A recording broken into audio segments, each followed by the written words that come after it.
बिनविरोध बसवलं पाहिजे ही आपली आजपर्यंत महाराष्ट्राची एक रीतरिवाज आणि प्रथा राहिलेली आहे। भुजबळ साहेबांनी खरं म्हटलं, सगळ्यांशी बोलणं करायचा आपण प्रयत्न केलेलाच आहे।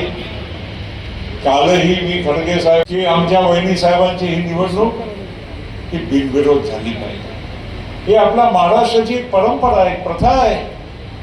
अशा म्हणजे एक मोठा नेतृत्व आपल्या मधून असा आकस्मिक निघून गेल्यानंतर आपल्याला त्यांना खरी श्रद्धांजली जर व्हायची असेल तर बिनविरोध बसवलं पाहिजे ही आपली आजपर्यंत महाराष्ट्राची एक रीतरिवाज आणि प्रथा राहिलेली आहे। भुजबळ साहेबांनी खरं म्हटलं, सगळ्यांशी बोलणं करायचा आपण प्रयत्न केलेलाच आहे।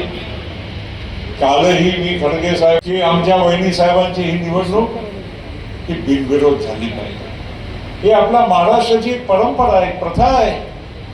अशा म्हणजे एक मोठा नेतृत्व आपल्या मधून असा आकस्मिक निघून गेल्यानंतर आपल्याला त्यांना खरी श्रद्धांजली जर व्हायची असेल खरं त्यांचा बिनविरोध बसवलं पाहिजे ही आपली आजपर्यंत महाराष्ट्राची एक रीतरिवाज आणि प्रथा राहिलेली आहे। भुजबळ साहेबांनी खरं म्हटलं, सगळ्यांशी बोलणं करायचा आपण प्रयत्न केलेलाच आहे।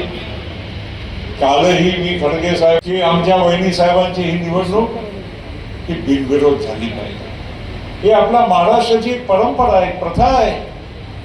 अशा म्हणजे एक मोठा नेतृत्व आपल्या मधून असा आकस्मिक निघून गेल्यानंतर आपल्याला त्यांना खरी श्रद्धांजली जर व्हायची असेल खरं त्यांचा शिकूया AI ची क्रांती, चला करूया MSCIT। आजच नजीकच्या MSCIT केंद्रात आपला प्रवेश निश्चित करा।